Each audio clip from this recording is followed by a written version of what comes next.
What's going on, guys? You are on the sidelines with the Sideline guys. I'm Derrick. I'm Chris, and we have the OG with oh, us today, man. oh, Welcome back. Welcome back. Hey. You guys know his voice, but if you don't know him, if you've never seen him, if you never interact with him on social media, you are losing out in life. This is Jonathan Tirado, man. Welcome back. Hey, it feels good to be back, man. The old Jizzle here, you know what I mean? Sir. Yes, sir. Like I said before we got on this podcast here, you guys have been absolutely killing it. I love all the content, love the MMA stuff. I'm not the biggest follower of it, but I'm learning a lot through this, and you guys know your shit. You know what I mean? I'm loving it, man. You guys are killing it. I love it. Appreciate you, man. Yes, sir. Yes, sir. I always shout you out on the We Can Be Heroes podcast for sure. You do, and I appreciate that. I definitely go ahead before we get into the show. Go ahead and plug that for everyone because I know we have a lot of people that love what you cover. Yeah. Go ahead and tell. Yeah. So I mean, We Can Be Heroes is kind of something that my little brother and I, Matthew, we host it, but it's something I one day just noticed like, I love talking about this stuff. Like I love sports too. I'm I'm avid basketball fan, football fan, all that. But to my thing and to what Derrick and I kind of talked about, it wasn't really something I was as passionate about as like the Marvel, the DC, that kind of realm, right? So like hero stuff, hero villain if you want to call it. But I've been a fan since obviously like I was a kid like anybody else. Yeah. And little bro and I decided to get into the little podcast. So it's called We Can Be Heroes. We talk all DC, Marvel, anything, honestly, anything hero related whatsoever. So anything that's, they have the animated series that come out for DC. We kind of really focus on all of it, right? So any live action, any news that come out, actors / actresses that are hired for certain shows or movies. So we kind of just do our thing over there, man. Enjoy it. It's honestly the way I see it and the way I think everybody should do their podcast and the way I see you guys do it is you're talking like you normally do in life, right? You're just bringing it to the podcast, bringing it to a platform where people come and enjoy the same things you do. And, I have a lot of hot takes, as Derrick knows. Back to my sports days for sure. But I still have them. I still think the Knicks are going to be good, and even though they never are. But same goes with We Can Be Heroes, right? So it's all just spoiler stuff, but also predictions and things like that. We kind of go over all of it. So there's a big world out there in the realm of DC, Marvel, Star Wars, all that stuff. It's just as popular, if not more popular than sports, to be honest. So for sure. There's a spot for it, and just like you guys do on Realish, right? You talk about a lot of that stuff out there, and little bro is a avid just. So me, I focus on the content. He focuses on the cinematography and the little things, like things Derrick, from like your background. So he's very critical. Yes. Just watching. Like I'll get something at 5. He's like, bro, it's a 1.2. I'm like, bro, how are we so different? But just like all the podcasts, recommend hopping on all this, man. We got some great people. We got, you guys doing your thing here. We got, Derrick, Dwayne, and Janine doing their thing on PTA, and fans is coming back. Fans coming back, but all of it is just dope. We can tell we're all passionate here at OTS. This is what I love to do, and I'm back to be on this little thing with you guys, man. I'm excited. Yeah, it's been like a year since you've been on. Since with you for sure. I mean, we were doing a little bit after that, but I'm ready for it, man. I'm excited. Yeah, man. Let's talk some sports. Let's get it. Let's do this thing. Let's get it. There's no better week to be back than literally we got the trade deadline talk, and then we got the biggest game of the year on Sunday. And not on purpose. Like I asked to hop on like 2 weeks ago. All this happened to be. Oh wait, okay. Yeah. Actually, Derrick asked me to hop on after the Bills were about to win. Yeah, I was premature on that. My bad. You're like, you want to hop on? I'm like, this mother. No, I will take the blame for that, bro. Because honestly, you have to. It's very much like when the Eagles won the Super Bowl. I knew not to be on the phone. I knew not to move my position. Every time I move my position, there we go, turnover or incomplete pass or some shit. And I was like, okay, nah. Let me not do that anymore. So I apologize to Bills Mafia. I don't want anybody coming over here and doing any elbow drops on me. but Listen, I'll tell you, it could be my fault too. Because as soon as we scored that, I'm running up and down the stairs, which I never do till the zeros show. You know what I mean? yeah, I feel that. I feel And that. let's not talk about that. Let's go. What you got? What you got? So let's get right into it, guys. We're going to start off with the coverage of the trade deadline. We got a lot of things to cover here. I'm going to go back a little further just so that we're covering basically this week. So the first big marquee sort of transaction we got, Cavs acquiring Karis LeVert from the Pacers. They also got a second round pick via Miami. This is a 3-team trade. Pacers ended up getting the Ricky Rubio, a 2022 first rounder, and 2 second-round picks, obviously hoarded picks from previous trades. How do you guys sort of rate this for both squads? Go ahead, Jonathan. So I mean, I don't know if you guys know, but Karis LeVert's his hometown's Ohio, right? So just to hear that kind of story after what he went through with the cancer and everything, I think that was pretty dope. So it's just a little feel good story. But hooping wise, man, listen, the Cavs have been balling this year. I know you guys have probably talked about it and seen it yourselves, but to add Karis LeVert is probably the 6th man for now. I think they're going to try to work some things around with Isaac Okoro and Darius Garland a little bit. But once he finds that flow and that rhythm, we all know Karis can hoop. Oh yeah. I mean, he's got the ability to create. He can take it to the hole. And this NBA, you can't have too much of that. There's no such thing. Yeah. So I mean, easy. I mean, you call them the winners to start, right? I mean, we don't know what how the draft picks pan out for the Pacers and stuff, but I just think the Pacers are in total rebuild. I'm surprised they didn't trade Miles Turner, to be honest. Yeah. I don't honestly, I think he would have been a good fit for a bunch of teams, contenders at least. But I think Karis is a perfect fit for the Cavs. Like I said, back home, he's gonna ball out. He's gonna try to for his hometown. I thought LeBron want to go back there if he saw that squad load up again. You know what I mean? That dude always likes to go to his loaded squads. Would it not be crazy? Let's say hypothetically, the Cavs are up on the draft board and they're able to get Bronny. Would it not? I mean, of course, LeBron is going back for sure. That I think, and we'll get into the Lakers a little bit, but I think with what they're going through anyway, right? Struggling. What's the odds? Right. He's not retiring in LA. So that would be interesting. I think the Cavs are, like you said, they are building something up really nice. They're not the laughing stock that they were. No, and it's very interesting to see what they've done since LeBron left. I thought a couple years back Kevin Love was going to be either traded, bought out, something like that, retire. But I mean, they are balling, and to pair LeVert back up with Allen, I think is something that is underrated portion of the trade. With this is a great move. They already know each other. So I think it's not going to take too long for him to get acclimated into the system. Coach of the year. You can't argue again. Who do you have besides that? I mean, I think Doc should win it personally, but I think that's a bigger surprise though, as far as their success.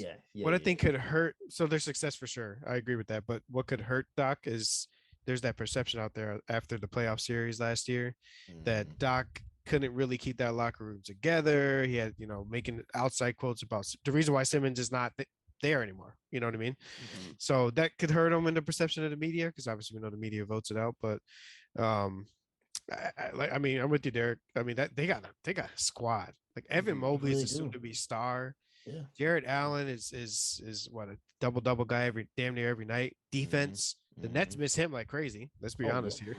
I mean, okay, real quick, why? Because when they did that trade, I was so perplexed, just the Jarrett Allen one. But when they let Allen and LeVert go, that made no sense. I mean, like, keep those guys with Kyrie, KD.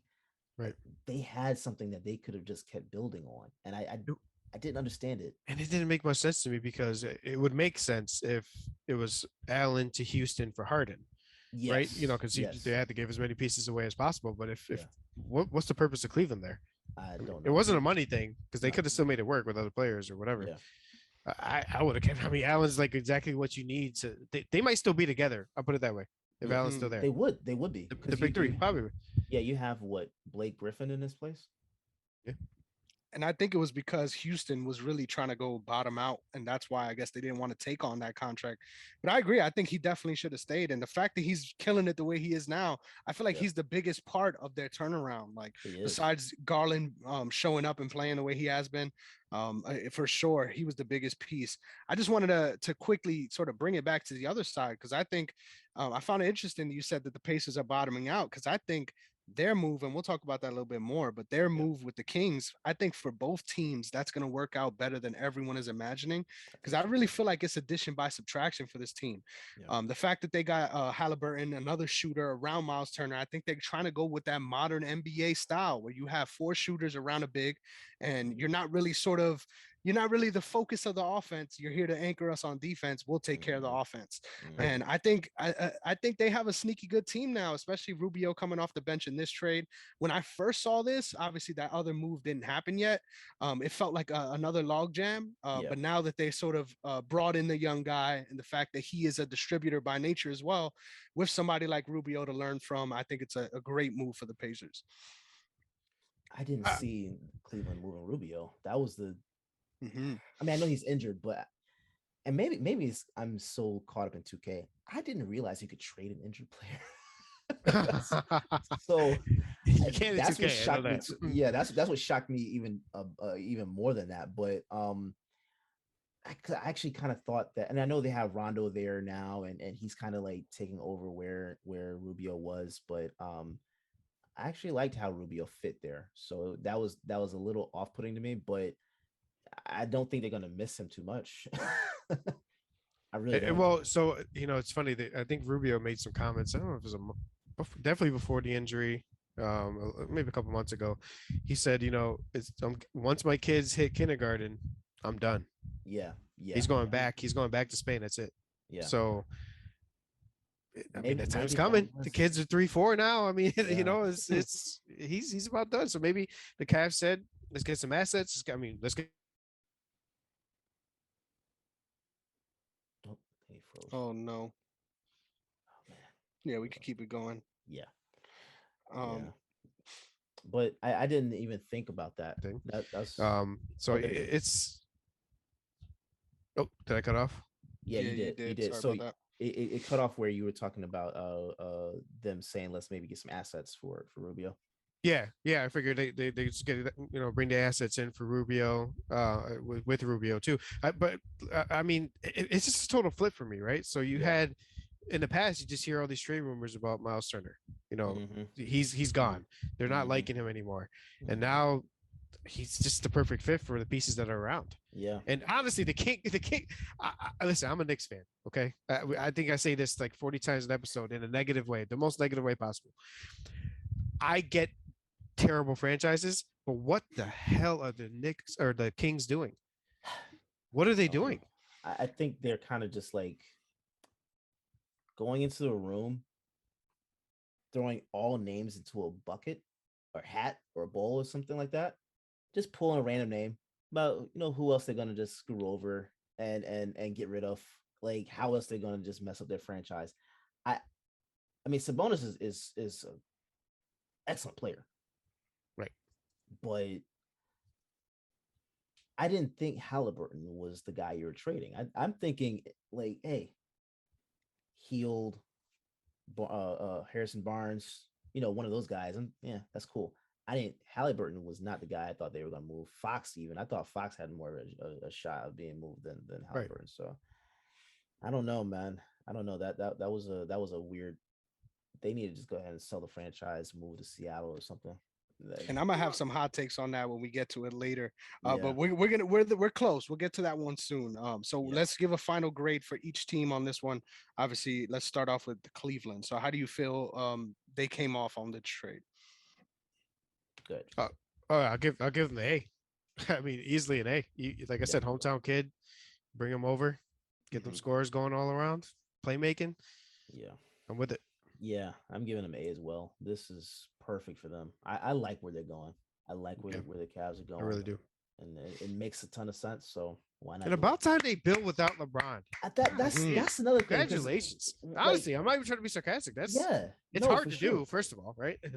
And they just never did it. So I mean, they got Kyrie, and then it was like, what else are we gonna do? And there was nothing to go, But this is perfect. This is perfect. I love that they're going with this team. Sexton is out, right? For a little bit. Yeah. So I mean, when he comes back, like it's just gonna make them that more dynamic. So I'm excited to see where they go. And I think roles wise, it was the perfect fit because he could do what he has to do now with his time that he's going to get as a starter, but he'll fit right back in on the bench like he did with the Nets and not take it as a slight. He'll come off and be that firepower off the bench. I agree. I think I'm giving him an A on this one too, especially because what they lost, they weren't hurting for in any way. Right. So yeah, got to give it to him. What do you guys think about the Pacers picking up Rubio in a couple picks?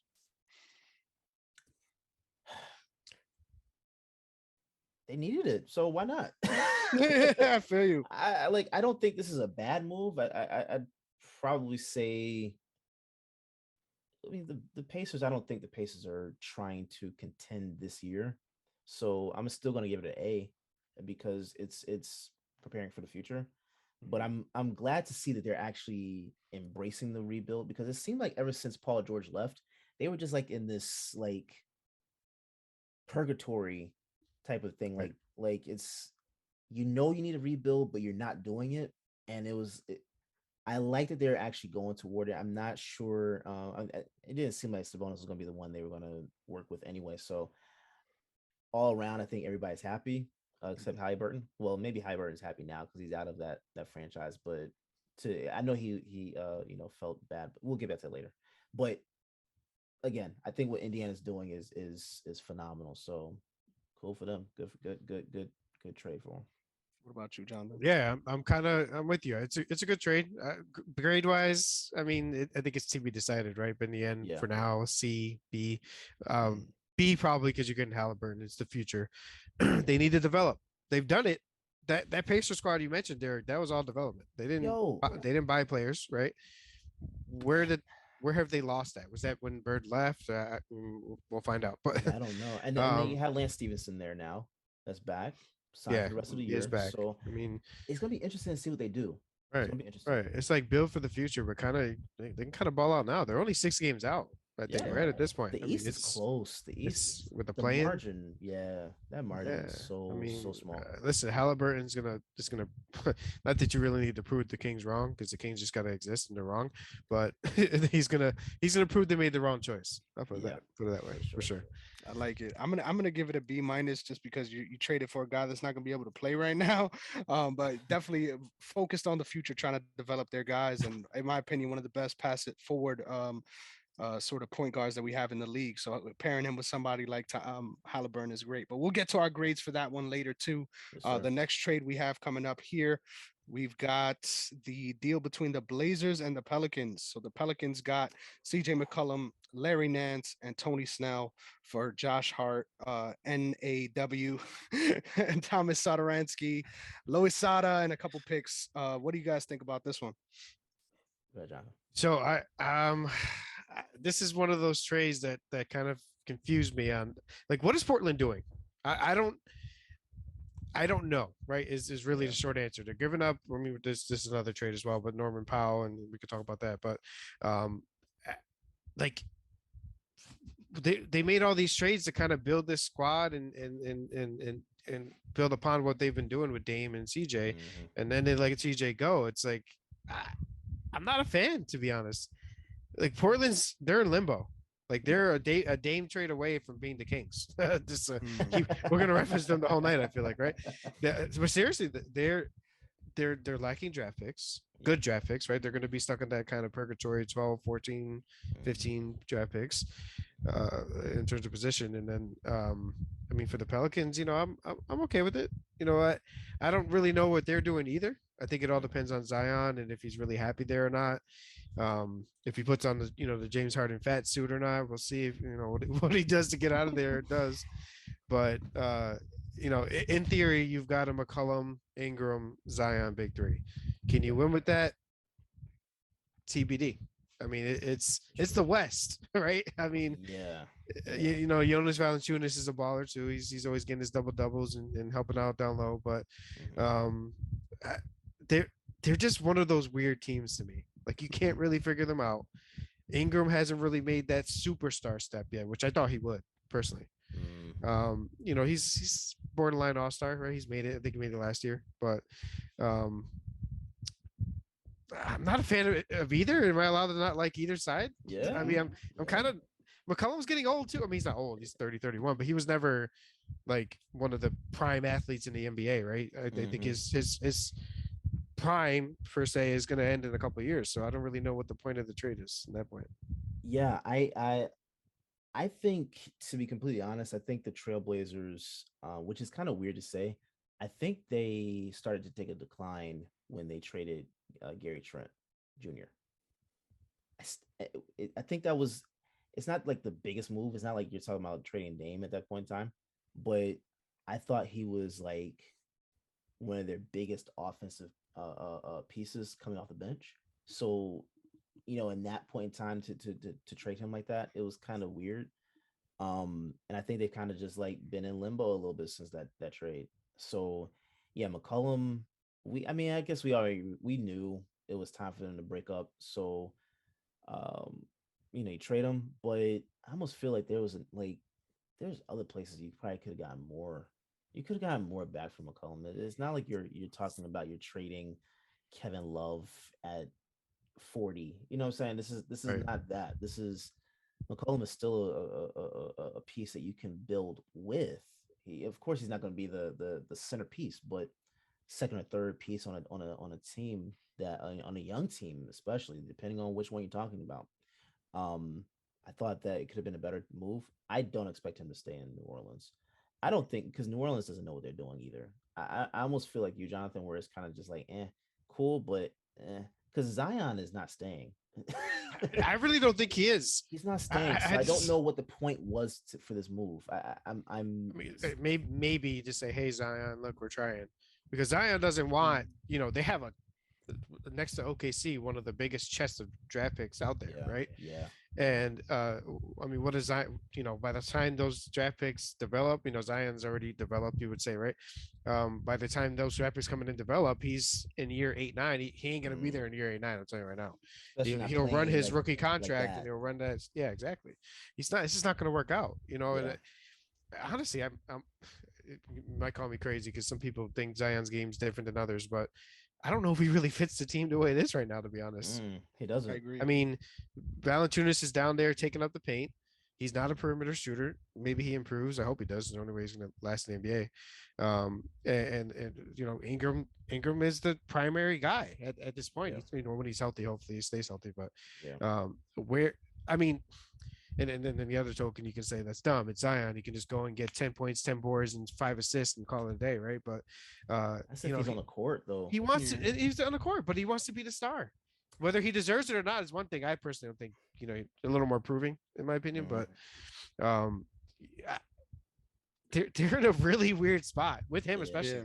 Yeah. And when you're building around 3 guys that are going to be out 20 games a year at least, you're going to have a hard time getting a good enough position exactly to right. do And well it goes back to the draft picks. I mean, realistically, who do the Pelicans have that they really develop themselves? The Pelicans' entire roster is the Lakers developed players that came over. Not even just that. Every person that they've had that was big shipped out, left. Chris Paul, goodbye, Davis. Like you can't. They have no track history. They have nothing to actually. So you're saying, you know, what you help with, or what you hope with the injuries, right? You know, you have Zion or Ingram or anybody else out for 20 games plus. Even McCollum's been out too. Let's be real here. And he's getting older. Yeah. What do you hope? You hope that those draft, if they keep them, the draft picks that they have develop into guys that can play key roles when those guys are out. They can't develop. They're not getting the time. They can't develop. They can't develop. Jackson Hayes was another guy that I was kind of like looking at. Like when his rookie year, I was like, okay, this guy can do something, but like again, maybe it's just the city. I don't know what it is, but like trading Alonzo Ball too, or letting him walk, like that just that didn't make any sense to me either. Like, I think it's the Pelican. As soon as they went to the Pelican, the mascot is garbage. Y'all are, and like the Hornets are doing their damn thing. They got swag, and I think a Hey, part of it has to do with I that believe color that shit. scheme. I'm telling you, it's that Pelican, bro. Switch it up. The gold is fine. I like the gold. Get another mascot, and maybe you'll be in a better spot. yeah, Man, listen, I don't disagree with that. yeah, no, no. So if we could give grades, what are y'all giving the Pelicans on this one? I think it sounds bad. I think I've given them close to a D, man. And it's not that okay. So it's all of it together. Talent coming in. Let's not be dumb here. McCollum's a talent. We know Ingram's a talent. If Zion plays, he's a talent. Valanciu's a talent. Can that coaching get it together? Right? Can they stay healthy? I think all the answers to that's no. Yeah. So in the end, you bring in a high price vet who is injured, has been injured himself, is getting older, is not known to be the most in shape guy in the league. You got some bad news coming. Yeah. No? Yeah. So I mean, I'm gonna go D. I gotta be honest. Yeah. I was gonna say C or D as well because like Josh Hart, another player that they shipped off. Like, of course he's not your go-to player, but I mean he's one of those guys, those glue guys that you need on a team. And am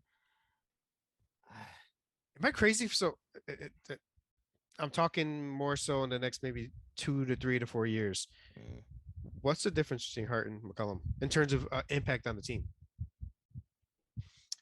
Depends on what I team feel we're like talking even about. now, Even CJ now, has a better upside. He has a better upside, but but you know, it's tough. Just considering all the above, right? Because I think Hart's the only consistent player to not be injured as much as anybody else. Yeah. So you gave away your one consistent cog. I don't know. You know, it's tough. I may be wrong, and I hope the Pelicans, they got to finally be good at some point. Getting picks from the Pelicans though is what makes my Portland grade good.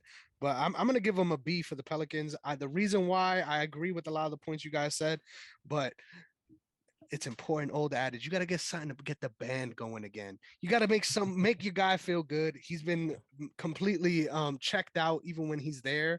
So try to make him, like you said, try to make him feel like you're doing something for him. I think if they all get on the court at the same time, I think they're going to be a fun team to watch. Honestly. So I'm interested to see how they look when they're on the court, but we're not going to see that for a while anyways. But I'll give them a B because who knows? It could turn out to be the right move in the long term and maybe potentially keep Zion there. So that's what you're aiming for anyway. So what do you guys think about Portland? I'll start us off. I don't get this move, and this was the one move for me that I really felt like could have benefited waiting until the offseason. Because why bottom out now? Like why you still got a long season to go? Try to go for that one of those 10-8 spots. We thought you were going to be higher, in all honesty, when the season started. What's the point of bottoming out now and just making Dame even more upset? Why not just play out the season and give Chauncey a fair shot for the rest of the season? I don't get it. As far as draft picks, you want to get those Pelicans picks, especially because of all the factors you said. You could see that team blowing it up within the next 2 years, and that won't be a surprise. So maybe it pans out in the long term. But I don't get that move for Portland. I feel like they could have waited and got an even better package from another team that's hurting for someone like that. That's a on the ball scorer. So I'll give it a C for Portland. Yeah, I mean they could have even traded him to Sacramento for Halliburton. That's one. Yeah. The Kings are desperate to make some big money moves. You know what I mean? So I don't get. I mean I think I agree that is a move that could have waited to the off season. But yeah, I think they're doing Chauncey wrong too. I don't see him if he's coaching next season. I think that's pretty much it for him. They kind of set the man up to fail. Yeah, they set him up to fail. Yeah. But the thing is, and I would say, being that he's a newer coach and he's kind of getting his feet wet still, why not just trade them all? Like if you're gonna go right now, they're bottoming out, but letting Dame and Chauncey suffer. So I mean that you're Dame deserves to be. He's been loyal. I mean, to the T, right? I don't get it. And at that point, do him some justice. I don't care where you send him, just send him somewhere. And at the same time, when he's gone, less pressure on Chauncey. Yeah. There's already been reports out there that Dame isn't too happy with Chauncey in the first place. You know, him being hired. So it's just a very awkward situation for everybody involved. And on the opposite token, where I said Josh Hart's that, or you said, Derek, that Josh Hart's that glue guy. He's the guy that you want to come in.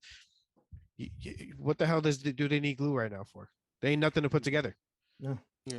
You know, well, I mean, maybe I think Josh Hart, we all could probably agree, he's past any future development. I think that's his role going to the NBA from now on, and that's fine. Who he is. Yeah. Some players make $100 million in their career doing that only, which is fine. Yeah, but Portland has nothing to put together. So it's they're so stuck in this weird position. And there was a comment out there I saw it on Twitter. I think it might have been Wojnarowski or Shams. You know, they have 60 million in cap and they're hoping to bring in 2 superstars. Who? Portland? Who the hell are you looking to bring in? First of all, ain't nobody hitting free agency. Let's be real, okay? Because Harden was the only chance you possibly had, and he just agreed to the player option next year. Yep. And who wants to go to Portland? Because of who knows what's going on with this injury, Dame? I mean, it's just not happening. No, it's not happening. They got to trade him. I don't know who even has the assets to make that trade happen. Because if Harden can get, what did Harden get? They got 3 first-round picks, 2 young players. Who has that right now? I mean, the chest is empty. Yeah, if Dame goes there, I think he's going to retire. he's not going to OKC. He's not going happily to OKC. So I listen, it's a very, very, very bad trade for both sides, in my opinion. In differing degrees. If Zion and everybody decides to come together, I'm good with the Pelicans. That works out. Yeah. Hey, what's the purpose of the Portland one? I give it an F. It's an F. It is the literal worst decision you can make for that squad at the current moment. If this were last year's Portland squad, everybody kind of healthy, things would come together still, yada yada, I maybe see it. But then you lose McCollum and their boys, and you lose the momentum, and the whole situation is just tough. Carmelo too. Tough. Carmelo too. Carmelo was one of those guys I thought they should have kept. I don't know why they just let him walk. Dame was pissed. I know Dame was pissed. Yeah. I know Dame was pissed about that. But. So yeah, D or F for me too. All right. We can move on. With this one, we kind of double dipping on, but you love to see it. Pacers and Kings. The logistics of this one: Pacers are getting Tyrese Halliburton, Buddy Hield, Tristan Thompson, your friendly neighborhood cheating piece of shit. And then the Kings are getting Sabonis, Justin Holiday, and Jeremy Lamb. I'll start this one off. I really feel like a lot of people have been shitting on this trade on both ends, and I don't really get it. I'm not gonna lie. I think in specifically when you look at these teams and what they're giving up, these are positions that they had log jams in, especially for the Pacers. You're giving up Sabonis. I agree. I love Sabonis. I'm an OKC fan. I let the slander slide, but him going there, he was their star for a long time, even more so than Turner. So everyone sort of looks at it as a bad move. But I think they're going for that run and gun sort of play style, and he doesn't really fit that. So giving that up, I don't think is going to be the biggest issue long term. I agree. As far as the King side of it, you might have want to give up other guys instead of Tyrese because he was really their bright spot. But I think they want to really lean on that pick that they made, obviously, this season, to that high draft pick to sort of get him some burn. I believe his name is Zaire. Get him some burn, let him play, and obviously just open things up for Fox. I think this can be a case of addition by subtraction for both teams in the long term. I watched that Sacramento Kings Timberwolves game, and they look pretty good. They look like they're figuring something out. Having some consistency with who's going to be on the floor for that team is going to help long term. Do I think this makes either team a real playoff threat? Not at all. But it was important to sort of hash out these roles and give these guys their spots on the roster. So I didn't hate it as much as everybody else did. But as far as who you would peg as the winner, you got to say the Pacers. Oh yeah, for sure. They definitely won that trade, and I actually think, like Jonathan said it earlier, but like I what Indiana is actually doing is like overall, I'm liking it. I'm liking it. They're not. Buddy Hield, whether he stays or doesn't, I think that they have secured themselves another trade piece. Um, in case he doesn't commit. But I think Indiana has something that they can build on, and I think it's very interesting to see what they're doing. So yeah, I agree. They had a lot of jams at those positions on both teams, so why not do it? But Fox was the guy I thought that was gone. Halliburton was. I would have put money on Halliburton staying because Mhm. they had already said it that they weren't trading him. They already told him right before the trade, you ain't got nothing to worry about. You're not being traded, and went right into trading him. So I don't know. I don't. I somewhat think like the Kings are lucking up into something okay. I don't think they did it on purpose. I think it's just like a lucky thing that they just kind of you know got some bonus, and I think they can somewhat do something. But I really don't. I don't know what the front office is really thinking. I don't even know if they have an actual a map to success, and if they do, then they should have thrown that out I don't because know where the hell I got Zaire from. It's Davian Mitchell. Sorry about that. David But Mitchell. what are Okay. your thoughts on this, Jonathan? Uh, so I mean, Pacers 100% for it. Yeah. I mean, Buddy Hield, Halliburton. Like I was saying a little earlier, the Halliburton away from the Kings makes no sense. Darren Fox has been in the league quite a bit. I just don't see what they saw to choose him over Halliburton.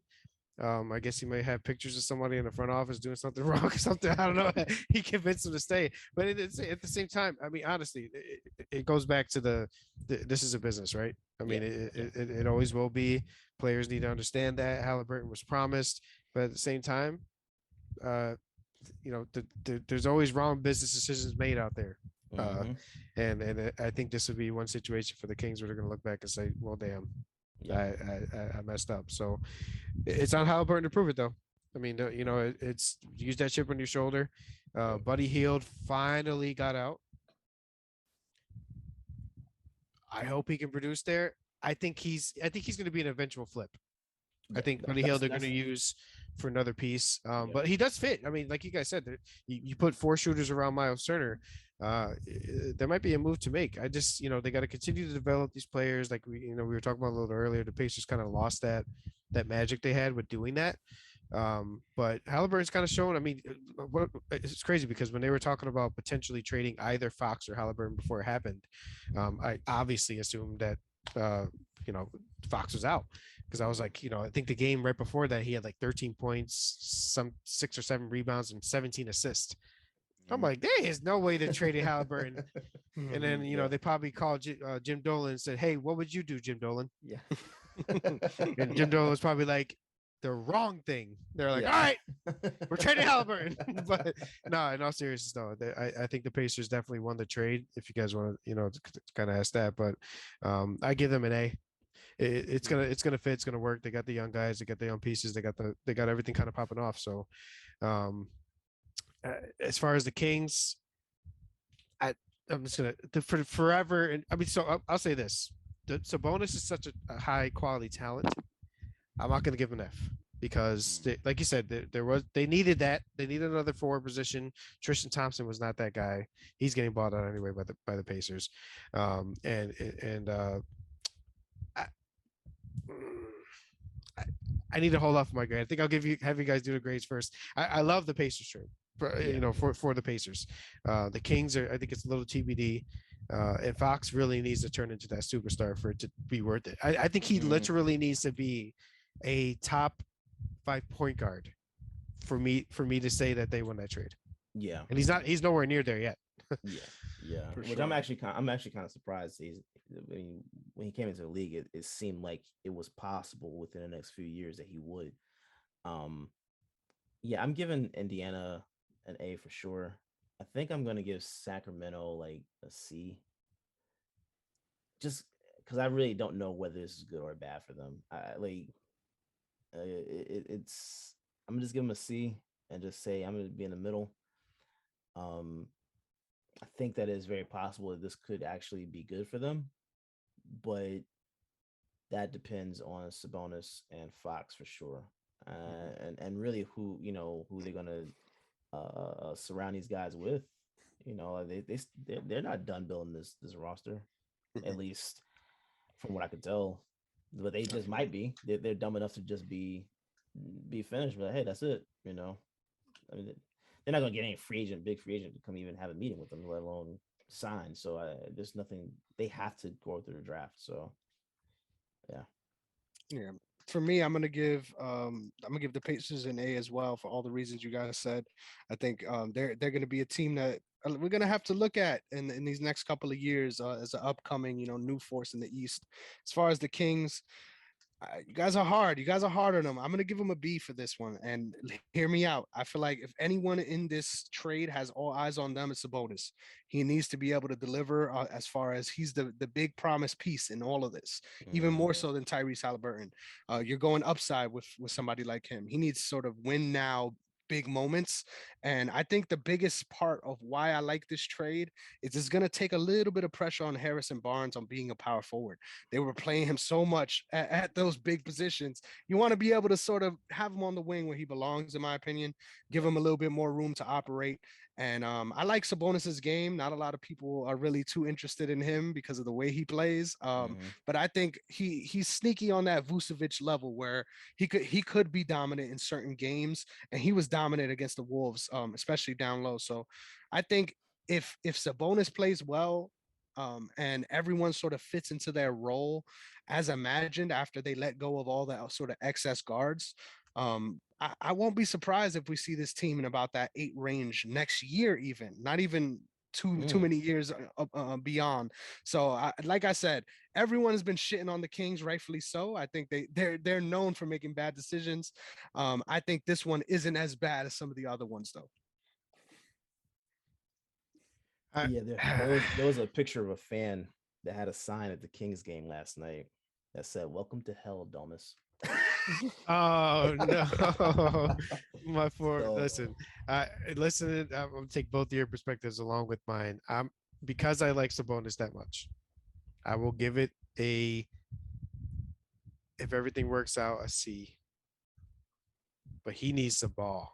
I mean, he needs to superstar ball.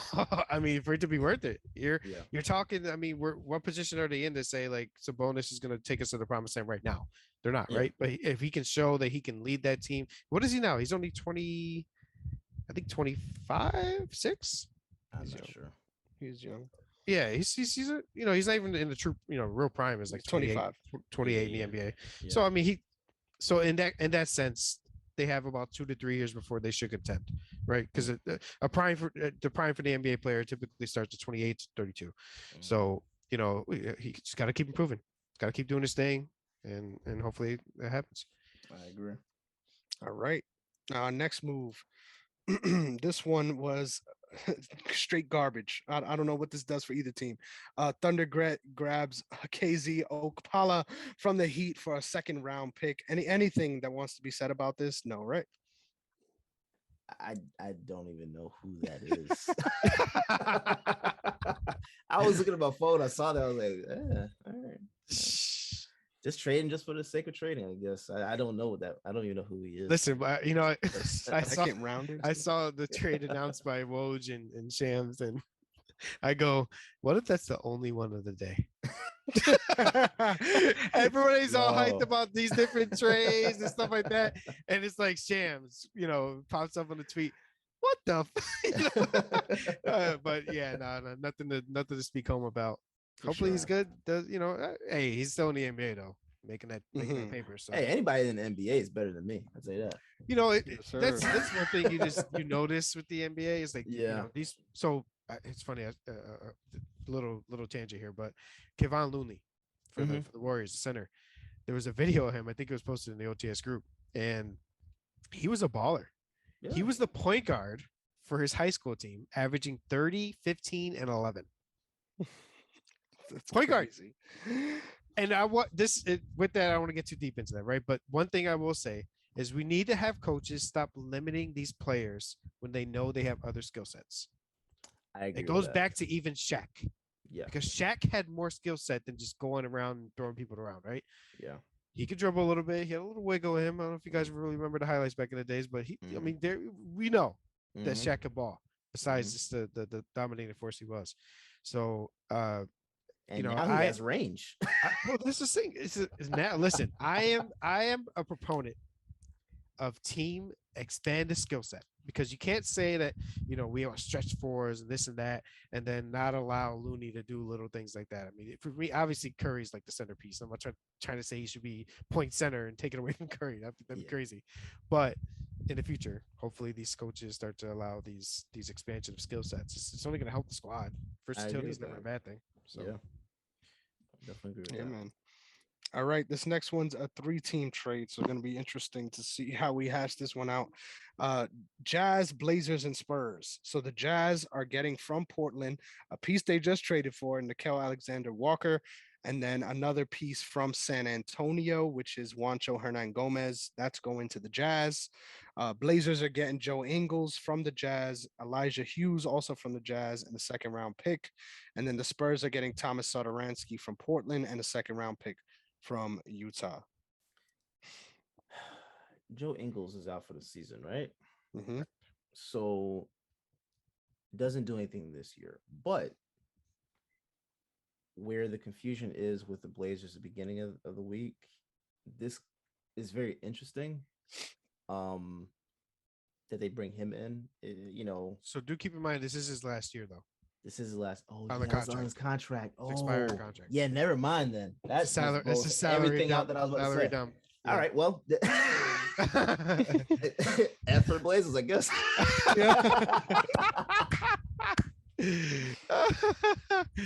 That's hilarious. I thought the same thing though. I didn't know I did not think they that. usually do their initial tweet and then they'll say like, "Oh, this is what the team was thinking of doing when they did this."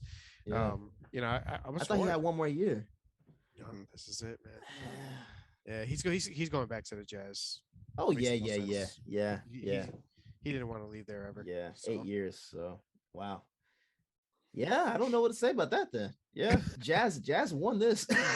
The weirdest move for me is why get that piece in NWA? I'm not gonna say his whole name over and over again. Yeah. Why get that piece and then flip him right there? Because you could argue Josh Hart is not even enough of a 1. He's more of a 2A and a 2B. You got an NWA. So why give away the second best piece in that trade? I don't get it. The Blazers are not trying to do anything this year. But the thing what are they trying to do at all? I almost feel what like are you they're getting? trying to Second rounders? I almost feel like they're trying to force Lillard's hand because none of this makes sense. How could you though? Like that's so grimy. I mean, I don't. What is? I just don't see what they're trying to like. Just piss him off. He's being loyal. Yo, look. I mean, what do you want from him? You went out and got the coach he did not want. You just traded his best friend on the team after not getting Carmelo back last year. I don't. You bring him Josh Hart and Joe Ingles is just going to attend games. Like it's like what are we talking about here? Nurkic? Listen, if they, man, honestly, he was a fan of Terry Stotts. Terry Stotts was a decent coach there. You know, I'm kind of of the opinion where you don't really kind of discredit Western Conference coaches too early, right? I mean, the Western Conference has been this good since what, 2000, if not more. It's just, man, I don't know. Dame's got to ask out. He doesn't want to though. He's so loyal, and it goes back to his roots of where he's from and and his background and stuff. But I'm out. I'm sorry. Listen, yes, sir. In my opinion, I'm out. But that's what I'm saying. Time to start playing some My Career over there. You got to request the trade or something. Crazy. Yeah. So do we even give grades on this? If anybody gets a good grade for this, I guess it's the Jazz. You get two young players, and you're giving up Joe Ingles, an expiring contract, and someone that probably wasn't even playing, Elijah Hughes. I guess they're the ones that come up on top, but even then, you're getting a B at best. So yeah, this trade sucked. Yeah. You know, it's But funny you mentioned the no name, right, with Elijah, or the guy that doesn't really play, but Derek and Chris, you may agree too. I feel like I need to start researching the NBA deep. I used to know every roster top to bottom. mhm, There's a lot of young guys I don't know right now, and it's kind of mhm. like I am I getting old? I think My wife said there's a gray hair back there, and I listen, that's fine. But now I go and look at an NBA roster. I'm like, who is yeah. Bob the Builder? Like who? What? When did he start playing? I don't. Where? That's how I Like felt with that what Miami happened? Oklahoma trade. Like, where's James Oh, Jones? Paula. Where's Rasheed Where's Wallace? Haslam? Where's Rasheed Wallace? Where's Tony Allen? Where'd they Yeah, go? yeah. I don't know. But yeah, Utah definitely won this, especially if it plays out the way you're saying. I agree. That Ingles ends up coming back next year. It's a wrap for that.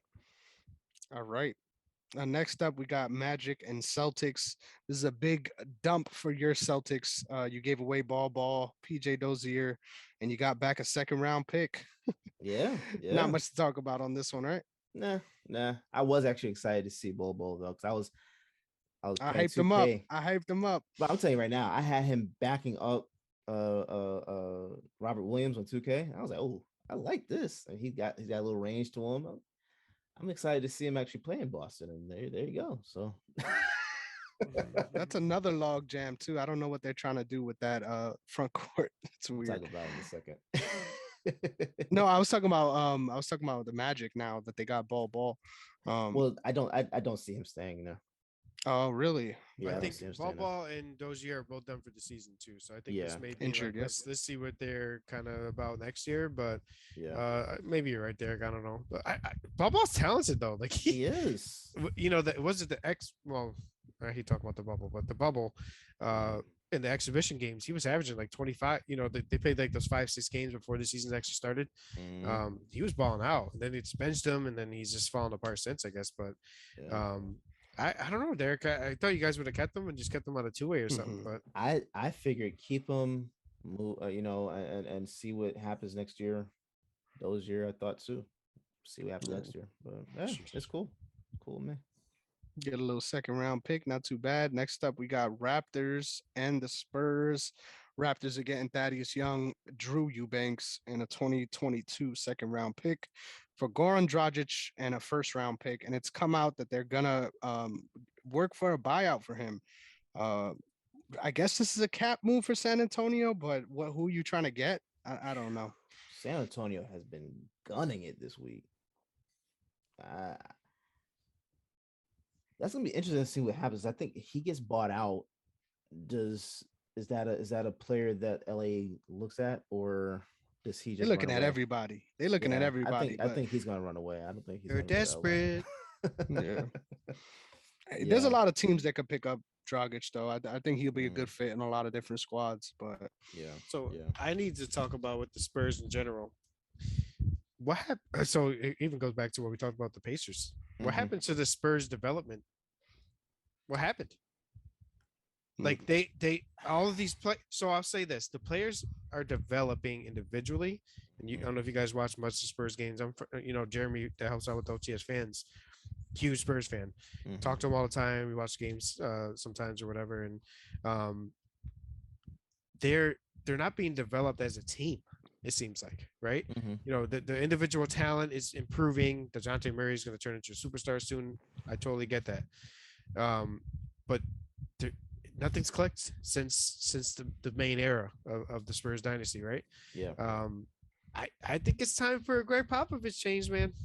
I don't Hmm. know. I don't know who. for his sake, almost. Yeah. Yeah. Yeah, I I mean- was kind of shocked that they didn't try to keep Becky on the staff, because that's who I just figured they were just gonna move on with next year.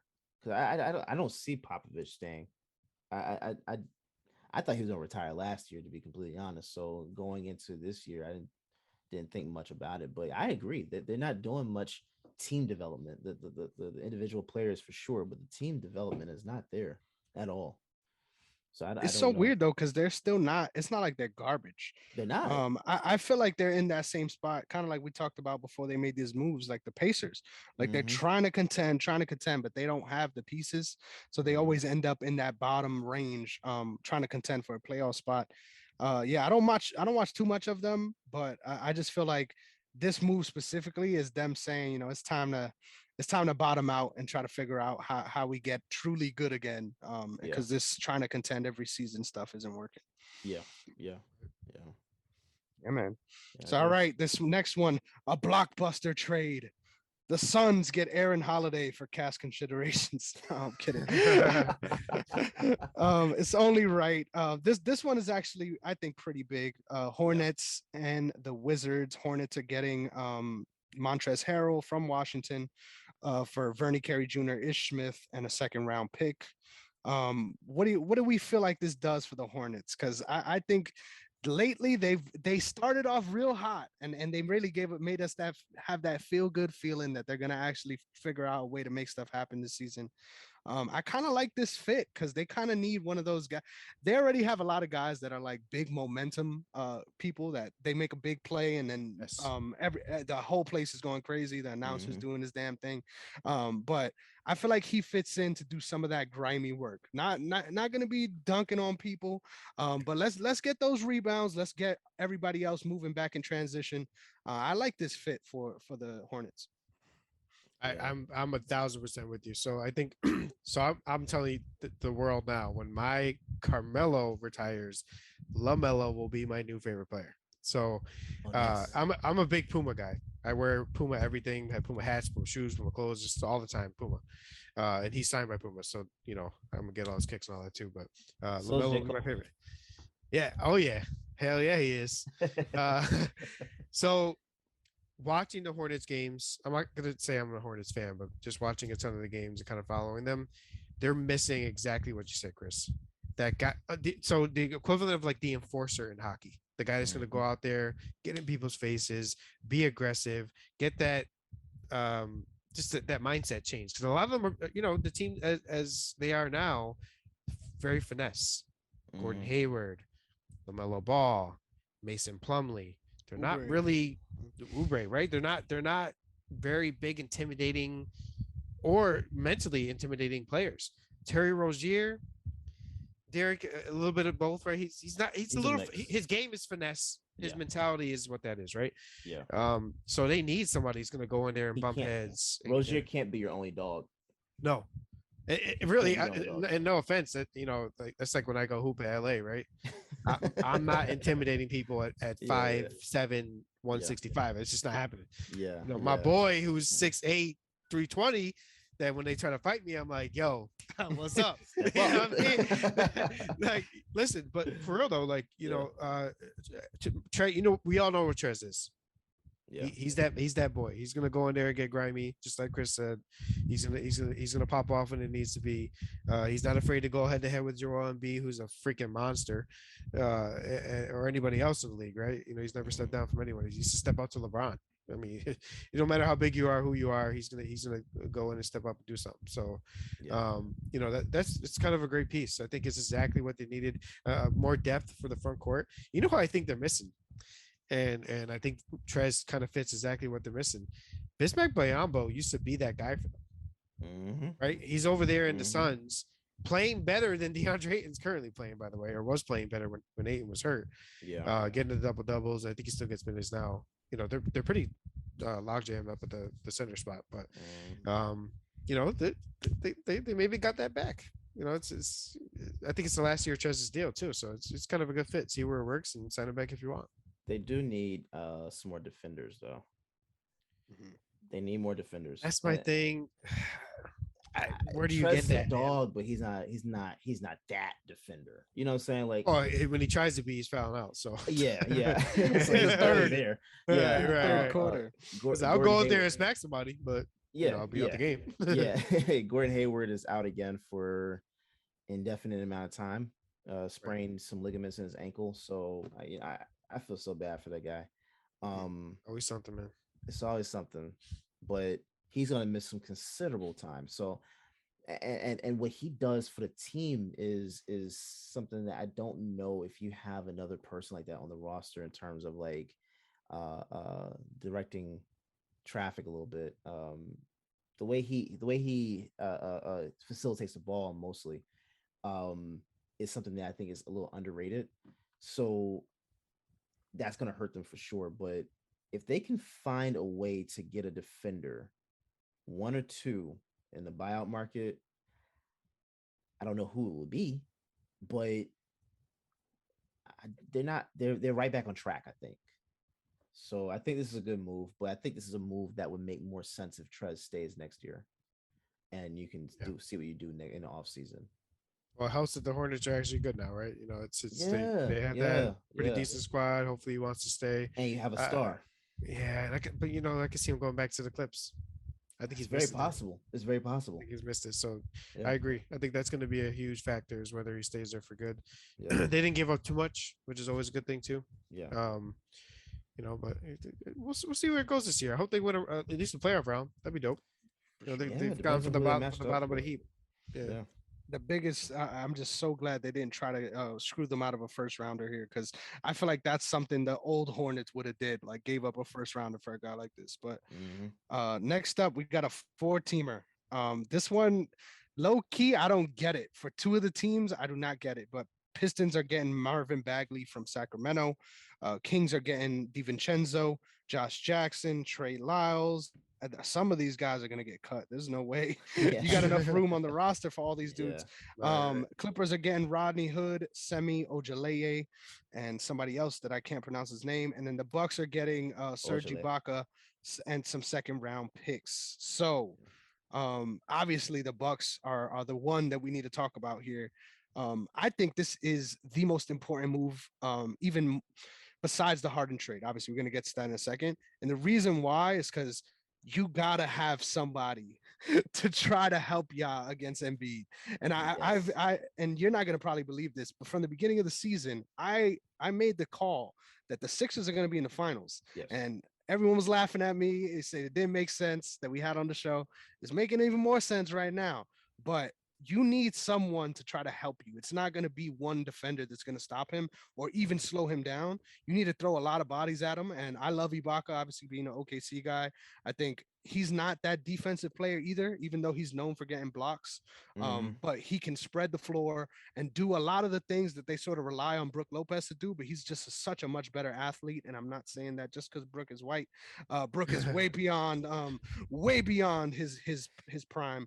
And just sort of adding a little bit more of that energy to that front court on the back end. So I think it's a sneaky good move for the Bucks. Anything else you guys want to talk about on this one? Yeah, I think Ojale, he was with the Celtics, right? And there was always that hope that he was going to take that next step offensively. Defensively, he is good, but offensively, you were kind of hoping he was going to do a little more, pick up the pace in certain areas, and be a bigger contributor. I think the Bucks saw what the Boston Celtics saw. It just wasn't going to happen. And I think just for that alone, you're able to get Ibaka. I think that the Bucks won just in that move alone to me. I think this is very interesting for them. I think it's very interesting. I don't know what it does for them long term, but I think this is going to be very interesting for the Bucks. Let's see what happens for sure. Yeah, I'm kind of with you guys. It's a move that should work. Hopefully, it does work. Yeah, kind of with it. Yeah. In this day and age, I feel like contenders can't do no wrong unless you're giving away the superstar player as part of your team or something like that. Yeah. You need the depth, right? Brook, is Brook gonna come back? Did they say? I don't think. I mean, this may be because he's not, right? I mean, I don't know. I don't know what his situation is. Because Brook is a huge part of that team. I mean, even with obviously the purpose of bringing them in is to kind of make up for what he's him not being there. But yeah, I mean, I don't know, man. I hope he's back. The Bucks They have a say long they're road to go. hopeful. They're hopeful that he'll be back by the end of the season. I mean, so Yeah. at that point, they're probably expecting. You usually got around 30 minutes a game. They're probably going to split that with the Bucket. Mhm. You know what I mean? Mm-hmm. It's kind of my guess, but yeah, man, I can't do no wrong. You're a contender. You're defending champ. You can add anybody else. Say, okay, that's a good add. You're only adding to what was already there, if not more. So, And The best DiVincenzo part, being gone though, yeah, you know, right. that's true. And they didn't get nothing to sort of fill that void. that's the only Another thing. another sneaky good part of this trade, Rodney Hood going to the Clippers. Not a superstar, not someone you're going to lean on to sort of be one of your key pieces, but someone is going to help you out to get some shooting down there. I've been surprised many times trying to bet against the Clippers this season. They're trying whatever the fuck they could do to win, and I got to respect them for that. Yeah. Reggie Jackson is sort of their main option, which is crazy to watch because when he goes off, but not consistent whatsoever. Yeah. But yeah, and I'm reaching for straws to say that's a good move. Yeah. Next up, your Celtics showed up again. I didn't get this one, to be honest. I guess you just want some guys off the roster, but Celtics are getting Tice back for Dennis Schroeder, Freedom, who's already been waived, and Bruno Fernando. Yeah. It makes sense. It makes sense. Tice was one of those guys that you put him out there with Horford. It's very interesting, but I think even aside from that, Tice did some stuff that was underrated in terms of the ball movement, stretching the floor even. Um, it makes a lot of sense. You know how you said it's addition by subtraction with the other move. I think that's what this is for them because Schroeder needed to go. He wasn't he wasn't someone we needed. So getting rid of him, getting rid of Ennis, Fernando wasn't even being used. I think Fernando played like maybe like around like 2 or 3 minutes a lot of times. I think he got a couple of good runs, but he never really played. So I loved him in the summer league, which I was hoping that he was going to get some good time at the forward position, but it didn't work. So cool. I think Boston is actually better off with this move, and it makes a lot of sense. It makes a lot of sense. They're Bobo's gone. he traded he traded him. He traded Moses Brown beginning of the season. So it makes sense that you go ahead and get Tice back, which I don't think. I think Brad Stevens didn't want him gone. So undoing what Danny Ainge did makes sense. Mhm.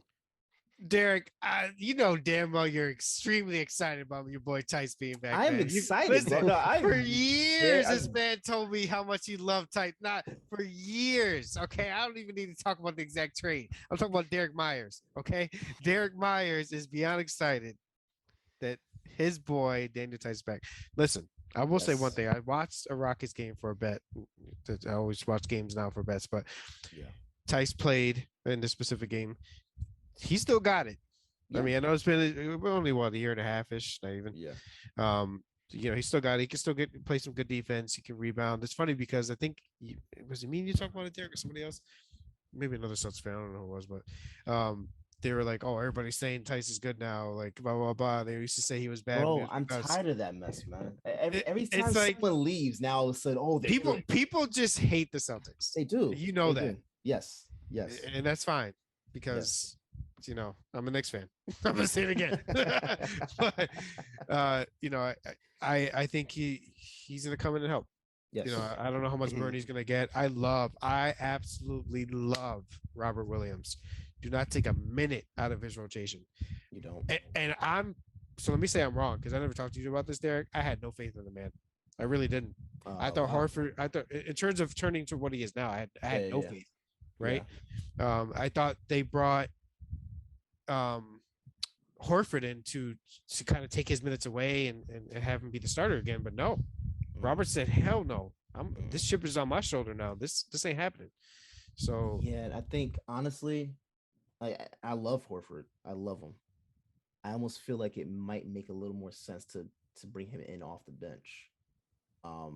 Slide Grant Williams at the 4, and or with getting Derek White, you go Smart, White, Brown, Tatum, Williams, and see how that goes. Bring Horford off the bench. I think they have a lot of options now, and they had like 3 or 5 roster spots open by the end of the day. So So here's my we'll see thing some though. stuff. We can get the specifics when Chris is ready to move on to it. But I mean, you argue that's probably your best lineup, right, Derek? I mean, you got does Tatum like playing the 4 though? That's my only question. He does. I don't think he has a problem with it. No, I mean, I don't I think. don't watch enough games. I don't think he. I don't think he's had I'm just a ton team of burn there. whatever your superstar wants, you do whatever the hell he wants. So Yeah, I just didn't know, some players just don't like moving up to that next spot. Tatum, Yeah. He likes to be on the perimeter, so maybe he likes to move down to the 2. Yeah. And really, Brown plays the perimeter 3 Mhm. typically on defense. Mm-hmm. You know how much of a baller he is on defense. So Yeah. you got to be careful. You don't want to. That's what I'm saying. I don't. Tatum either. So I don't think they're gonna play too much with the rotation, but I almost feel Right. like it would make, if you're gonna do something, it would make sense that Horford, you swap Horford for Williams, and have them kind of mix their minutes around. yeah. So you allow Horford to come off the bench, play with the second unit, and we still have that punch. You know what I'm And saying? listen, Udoka, right? Your coach. He's doing a lot better. I wanted to talk to you about that because Yeah. you just had this like you got to be patient. You're too spoiled as a Celtics fan. Okay, I am. you are. But I'm patient, though. You be the first to admit it. I'm patient though. He first of all, he comes from one of the best coaching trees ever, right? But he's made very smart adjustments. It's like people say like don't listen to the Twitter world, and Twitter's not always right, and everybody that says that these changes need to be made shouldn't really actually happen. But some of the things I talk about in Celtics world, and I see it all the time because people's conversations pop up. It's kind of he's doing what you guys want. I He mean, is. it's He basic is. common sense basketball. They're putting Yeah. the right rotations together. Yeah. They're putting the right combos together. It seems like, and I'm gonna give him a lot of credit for Robert Williams too. Yeah, for sure. He challenged Robert at the beginning of the season. So Yeah. He did. It's a as wake long up as he call. stays man. healthy, he's good. I love how because Derek's here, we talked about this for like 20 minutes. Because if it was anywhere else, no, we're not getting into the Celtics team. But this is the one. This is the one we've all been waiting for. Yes. I honestly didn't think it was gonna happen, and as soon as I opened my phone, I got it on Twitter. I saw it before I even like got a notification from Bleacher. I was like, oh shit! Like Yeah. it really happened. James Harden going to the Sixers for Ben Simmons, Seth Curry, Andre Drummond, and 2 first rounders this year's and then 2027. Um, man, when I first saw this trade, I hated it, and it's for one reason, and it's the same reason why I said the Sixers could make it to the finals. I hate that they gave Andre Drummond up in this spot. I hate it. I feel like he's one of the most underrated players on that team, especially defensively. Sort of holding the glue whenever Joel's either injured or not playing at that very second. And especially rebounding wise, like he gave them a big jolt. So if they could have somehow left him out, this trade would have been so much more good. But obviously, once he re-ed up on the contract, then I definitely felt better about it, because initially I'm like, this is an expiring contract and you're giving away 2 of your biggest pieces. But either way, it was time. It had to be done. I'm looking forward. It's hilarious. I would usually thought when you come into New York, it adds to the depression. But somehow Ben Simmons' mind is clear and he's ready to go.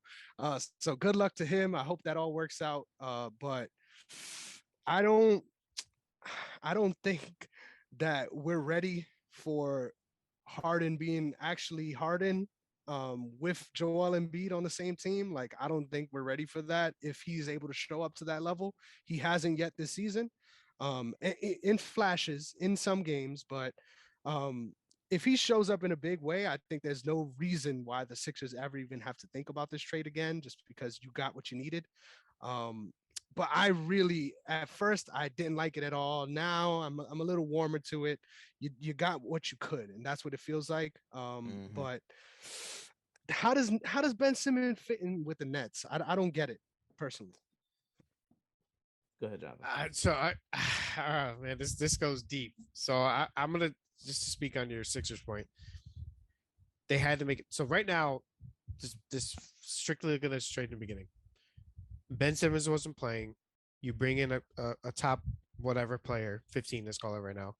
A top 15 player, maybe he is 15, into an empty spot. That's how I see it. Mm-hmm. Along with that, the Sixers were able to keep Matisse Thybulle Mm-hmm. and Tyrese Maxey, who are two huge pieces of that team, right? Mm-hmm. But on the same coin, you mentioned Chris, you mentioned Andre Drummond. I'm just gonna throw the stat line out there real quick because you mentioned how because Embiid does take his rest, right? The last game he took that rest was against the Memphis Grizzlies on the 31st of January. 16 points, 8 of 11 shooting, 23 rebounds, 5 assists. You're gonna miss that. He's averaging 9 rebounds a game off the bench. Yeah. He plays great defense. Yeah. Near, not as good, but near Joel Embiid type defense, right? Yeah. For when he's not there or when he's just not in the game because obviously they sub out for each other. That's a huge piece that Sixers are going to miss. Now, in the end, and back to Chris's point, if Harden's able to step up to the Harden he's supposed to be, they'll have a good regular season and he'll choke in the playoffs again. But besides that, yeah, as always, Andre Drummond going to the Nets is probably the lowest key of that trade. And I'll say this. So as far as the Simmons fit, but really to the point of your question, Kyrie's got to play the 2, right? He's going to be the scorer. And I think it could work. Now, this is if Simmons is able to get out of his own head. They got a lot of head cases over there in the Nets. We got fragile KD when it comes to social media. We got like to burn sage wherever I see people, Kyrie. We got listen, I saw a story, and this is not a fake story because I triple checked it. Okay.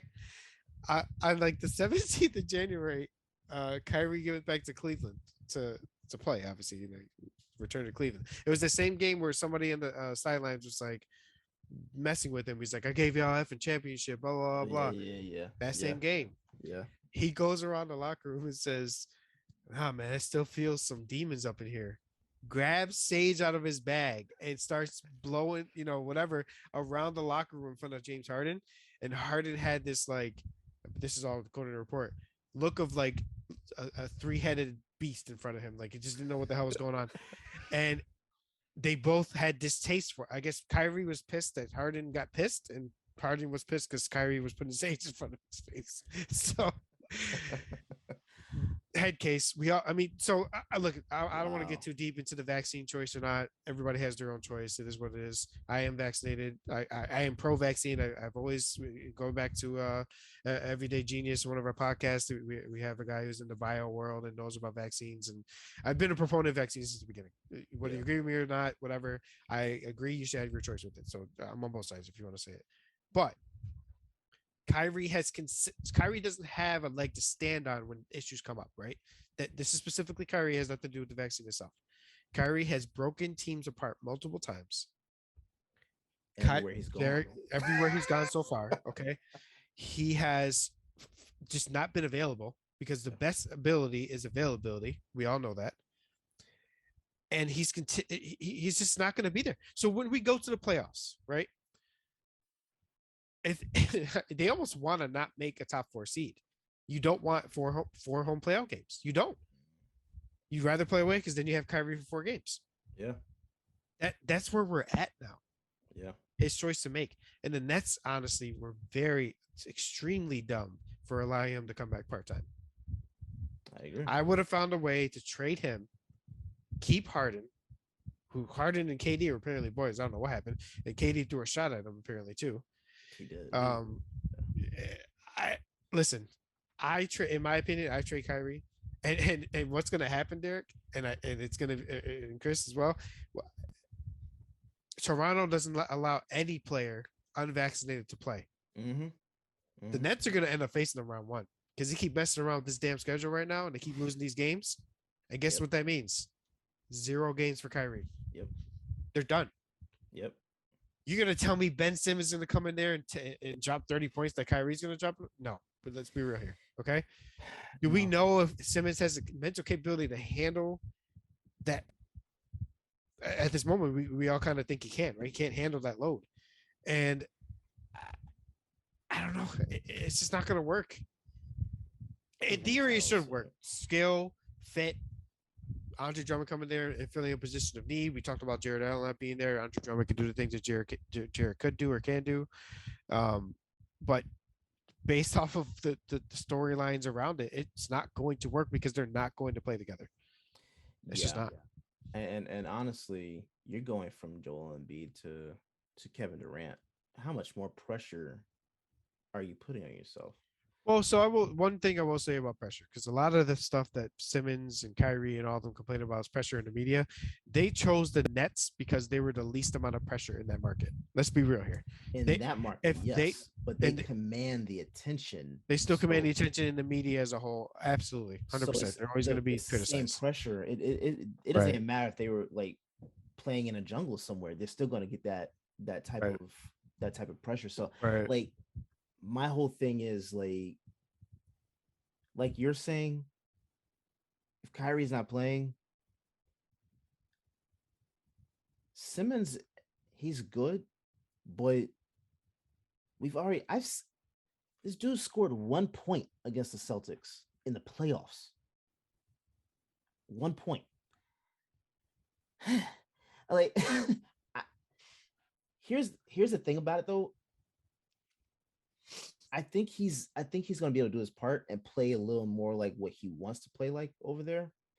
I don't think it's going to translate to anything because they didn't do much in Philly, and that was every year, So I don't see this doing much. I will say though, when Kyrie is out, the good thing is that they have Seth Curry, not the same level, know it, but he does a lot of little things that I think Philly will end up missing. That I think could come back to bite him. I think that can come back to bite him. He was doing very well in the pick and roll. I don't know. I didn't think this trade was going to happen either. I thought they were pretty much stuck with each other to the end of the year, and Ben was willing to lose out on $30 million. So that's kudos to him for sticking to his guns with it. I don't think it was smart, but you feel you're that right about something. Put it like this: if your feelings got hurt with Doc Rivers and Embiid for about one game, we're just talking about one game, right?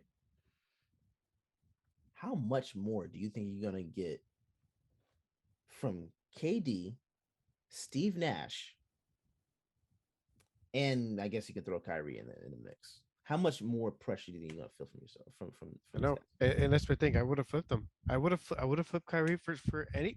I mean, well, before Brad Beal was hurt, right? Like Brad Beal. I mean, you had Dame. Yeah, why not? Why not? I mean, Joe Harris is even coming back too. Like you said, I mean, when Kyrie's not playing, you theoretically could start Simmons, Seth, Harris, Durant, and Drummond. That's a solid lineup. In the end, man, they're gonna fall apart. They're a second round exit.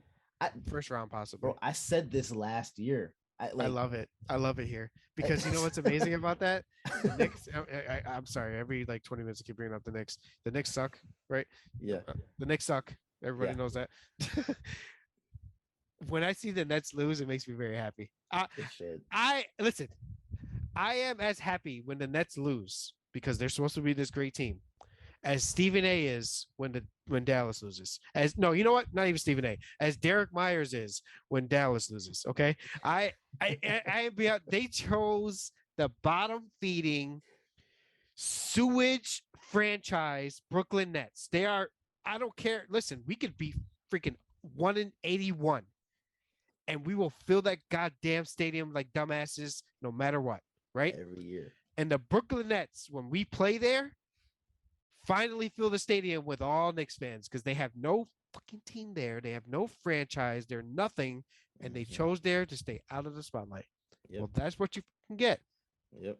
That's what you get. You get a guy with sage, a guy that puts a fat suit on, who wants to leave every franchise he goes to, a skinny guy that keeps getting hurt, They got no lotion anywhere near the facility. got scales and shit. Listen, this is what they get. Move their asses back to New Jersey. Send them to bumfuck wherever. I don't care. All right. But I love it. I love it. I was gonna say the Nets have the all-time head case team. Like Durant is on that list too. I can't believe it. I can't believe it. I was gonna say, Sneaky, you should be glad that they didn't trade Kyrie because he would have somehow ended up on the Knicks. I'm telling you, if he would have went anywhere, he would have somehow ended up over there. Kimba for Kyrie. Listen, if that happened, Derrick, I've been faithful.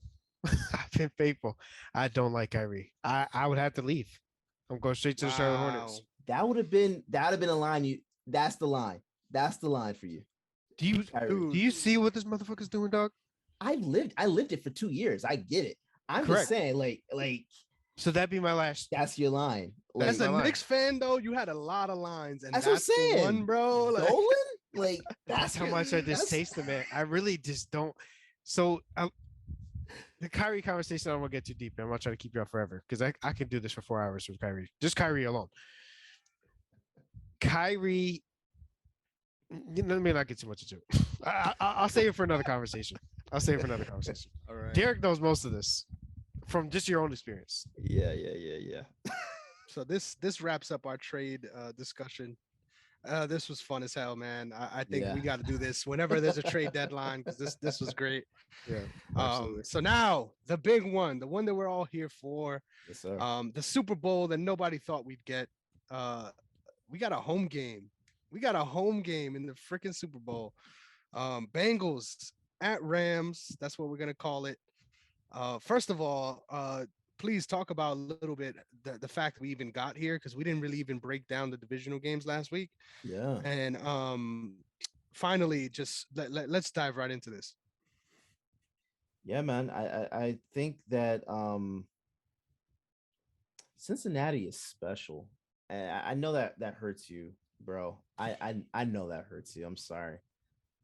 Cincinnati is special. And I think we've talked about it a couple of times already, but I think that this is a team that's built for the next 8 to 10 years on this trajectory. They just need an offensive line. I think that for them to reach this level at this point in time, is very interesting. I love this team. I just don't like Eli Apple. He's like the only guy that makes me hate this team. He's so obnoxious. He really is, man. He really is. But I love what they're doing. It would be a feel good story for them to win this game. I just think that mainly because that offensive line, they're a little outmatched, and the Rams are hitting on every cylinder. Like every position you look at, they've got it. They're well equipped. You think back to the season, like how they lost Robert Woods, and you fill that spot with Odell Beckham. Like it's very special to see what's happening over there. I think it's going to be interesting because you already know who I'm choosing, but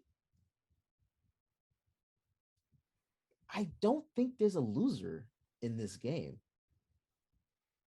You're losing a championship for sure, but there's not a loser. You know what I'm saying? Like I think both teams win in this because the Rams, we kind of figured they were going to be in the mix for sure. However that came together. Whether they won, got to the Super Bowl, or they, just lost out in the championship round. I think we all figured they were going to be in the mix. The Bengals, I don't care what anybody says. I don't think anybody had them Not this far, but I Yeah, was tooting the horn you early. did you had them early, yeah. But the Not this Super far Bowl, at I all. don't think Yep. anybody saw them going to the Super Bowl. Not Even at their least, fans. yeah. I think they shocked the fans for sure. But I told you this last week, I think. But I think that this Bengals team reminds me of the Eagles 2017. I they're having fun. They're the underdogs. I think they have a feel good story that it just kind of like makes sense that they would win. Choosing the Rams for sure. Aaron Donald against that offensive line is going to. I think he is my. I am willing to say this now. He is the MVP.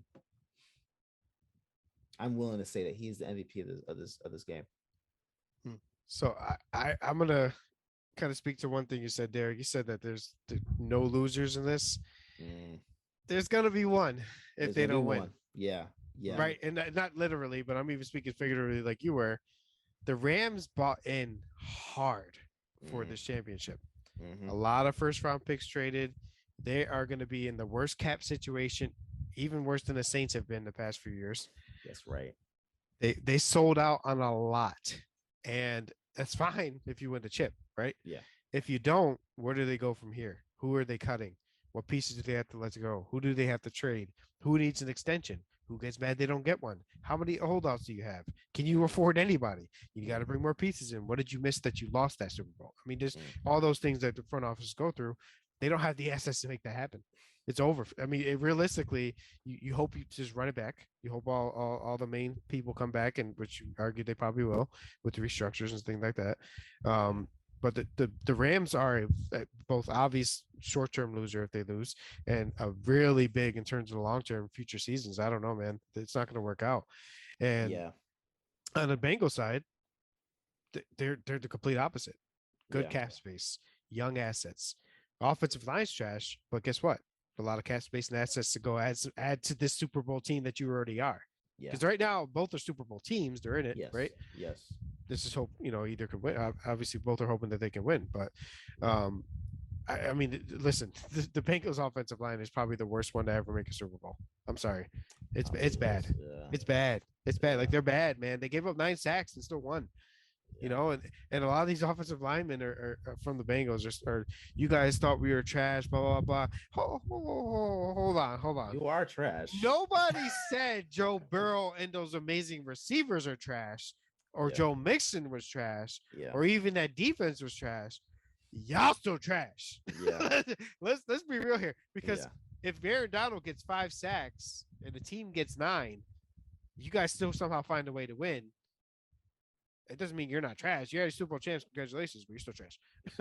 So but the thing is, like, I'm gonna say this. I think the Rams are the obvious favorites. I mean, they're favorited through betting. They're favorited, I think, almost universally, except in Cincinnati. But they just had the pieces. Big. What is it? Big players make big plays in big moments, right? Mm-hmm. Let's compare those. I mean, you got Donald, you got Cup, you got Odell, which I hope Odell finally wins something. He's proven that he should be there. Yeah. Matt Stafford, for so many years of dealing with an inept franchise and coming to Sean McVay and revamping that swag we knew he had, right? I'm a huge fan of both, though. I don't know if you guys remember, the Bengals ended the Bills playoff drought. Like, we hadn't made the playoffs for 17 years until they beat the Ravens for us to help us get to the play. I'm going to go as far as saying it's probably crazy. It's probably all myth. It's probably not real. They don't win that game against the Ravens in 2017. I don't think we ever break that drought. I just have this weird feeling that was like the total curse breaker. And Andy Dalton was the guy to do it for us in the Bengals. So I love the Bengals. Like, I genuinely want, like, I'm jealous because Josh Allen deserves that moment. I think he proved that he should be in this moment, just like Joe. He if he had a chance to tie it in overtime, he would have tied it. We all know that. But I can't hate that Bengals franchise. So I want both to win. It's not possible, but I just think when you really think about it, they're good. D-line beating that O-line, obvious thing that's going to happen. The star players are there for the Rams. One thing I will say, though, is kudos to the Bengals as far as yes, they didn't build on the O line. They tried. Quentin Spain coming in was a little bit of improvement for them in left guard. He used to play for the Bills. And they have some other pieces there. They drafted, I think their center is it Creed Humphrey or their new center? Can't remember who their center is. Yeah. Either way, they built the offensive line. They drafted. They tried, right? But at the same time, what did they say? They said, you know what? Fuck it. Let's use the seventh pick to just take Jamar Chase and make Joe Burrow happy. Yeah. And look where they are. They were judged hard on that. I know you guys. I mean, they're probably one of the more criticized draft picks ever. I was hard on. I think it was number 5 overall, right? Not 7. They were number 5 overall. 5, yeah. 4 or 5. 4 or 5. Yeah. Yeah. But honestly, that's just what you win with these days in the NFL.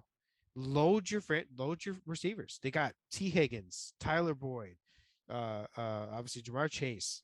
They got Mixon, who can play all over the field, right? They got speed guys. I'm not too sure they're 4th and 5th receivers. I know they're more the speedy types.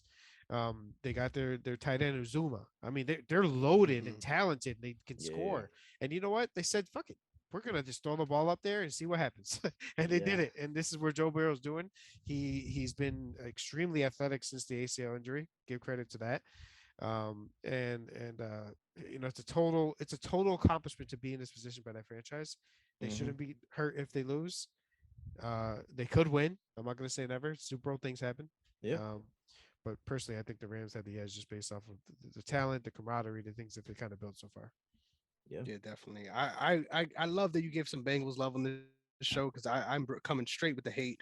I think I find it hilarious that everyone now, it's such a feel-good story. Even myself, I sort of found myself, buying into it too because not a lot of franchise turn this shit around. Look at people like look at the Jaguars and look how they're doing. Like year 1, this is exactly the position that the Bengals were in last year. Let's not forget that. This is a historic level of turnaround. But fuck this team. I don't think the amount of fans for this team is hilarious. Where the hell did y'all come from? This team, I give it to them though. Like I said, you definitely made the right moves. I was the one saying it too when the reports came out that he was having Jamar Chase, that is, having issues catching the NFL ball. I was like, that's not going to matter in the long term because that's what I think brought along even more of that criticism to say, why didn't you go out and get an offensive guard or something like that to protect Joe Burrow after he got injured last season. But what I think is so crazy about this, I'm going to say the good things so I can end off with the bad even more. I don't think, and this is crazy because they're in the Super Bowl, I don't think we've seen the best of this team yet. In the first 2 rounds, they were in bad positions. They were able to eke out wins. I would argue if they get more than 3 field goals in this game, McPherson is their MVP, not Joe Burrow, because that's how much they've had to rely on him in those big spots.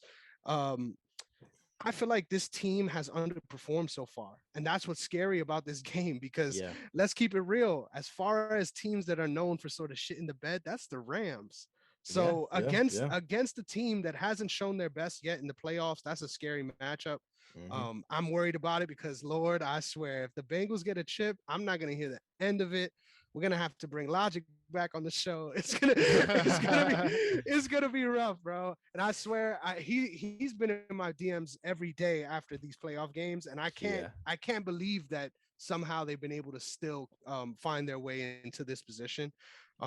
I can't even imagine a world that they win, though. I really think the Rams have them because of all the reasons that we said. But could I see a game where Stafford sort of goes back? He's looking around. Megatron somehow in the stands right there in the front, like they lock eyes for a second, and somehow we just revert to Lions Stafford. I'm praying that doesn't happen because in my mind, there's no way the Rams should lose this one. But I just feel like it's set up for that scenario. Like the Bengals really play their best game that they've played in the entire playoffs, and the Rams sort of find a way to shit the bed. I'm picking the Rams because I can't cope. If the Bengals win, I cannot cope. Because next season, I'm a Ravens fan. I reiterate this every week. Next season, everyone is gonna, even if they don't win, everyone is gonna assume that they're the best team in this division, and I still do not believe that because of all the issues that they have. But dude. Got to give respect where it's due. Fuck this team. I can't wait to see them lose. And if they win, I don't know. You might not see me next week. I might get a replacement on the show. I can't cope. I can't cope with that. Hey man, honestly, I think if the Bengals actually win this Super Bowl, they're going to be bigger underdogs than the Eagles were. And that's with the Eagles going in with a backup QB. They're going to be a bigger underdog than that team. So I hope for your sake that they don't win, Chris, because I'm telling you right now, if I had to sit back and I had to see the Dallas Cowboys in the Super Bowl and they actually won, oh Jesus Christ. Oh my, there's no way in hell. I take the rest of the year off. I'm not I'm not doing it. Not doing it. So I hope for your sake they do lose. But yeah, there's too many things that, and I told you this before. If the Rams had Matt Stafford 2-3 years ago, when they were in the Super Bowl, they would have won that. No question about it. They would have won that championship. So you come in, you replace Jared Goff. You've got pieces everywhere. Jalen Ramsey, like this Von Miller, like yeah, the Miami Heat of the NFL. They are, and I agree, Jonathan. You reminded me. You're right. They need to win this championship because I don't see Odell Beckham coming back next year. There's no way they can sign him. There's literally no way they can sign him. So they have nothing. Yeah, so I agree with that. I agree with that. It's like Thanos, man. And what did it cost? Everything. Hey, man, you get a ring. I think it'd be worth it. Listen, I'm team get a ring. Yeah, like get a ring figured out later, man. And then Robert Woods comes back next year. So if Odell's gone, Woods is back. What does nothing? You know what? We I'm a Bills fan for those who don't know, but Robert Woods was drafted by us. It was between us or going home to play in LA. I'm so happy for him, even though he's not playing. Like he gets the ring. He played this year, obviously. So and he's still on the team. He gets the ring regardless. And I really want that man to get it. Like he deserves it. He's one of if not the best blocking receiver in the league, along with improving what he upon the receiving itself. Right, his stats were up there. He was playing with Jared Goff as a quarterback and still get those stats. Matt Stafford loved him. He was talking about him after the NFC Championship game. So even Cooper Kupp, same thing. He said, if not for him, we wouldn't be here. So, kudos to him. I think Cooper Kupp's gonna ball out.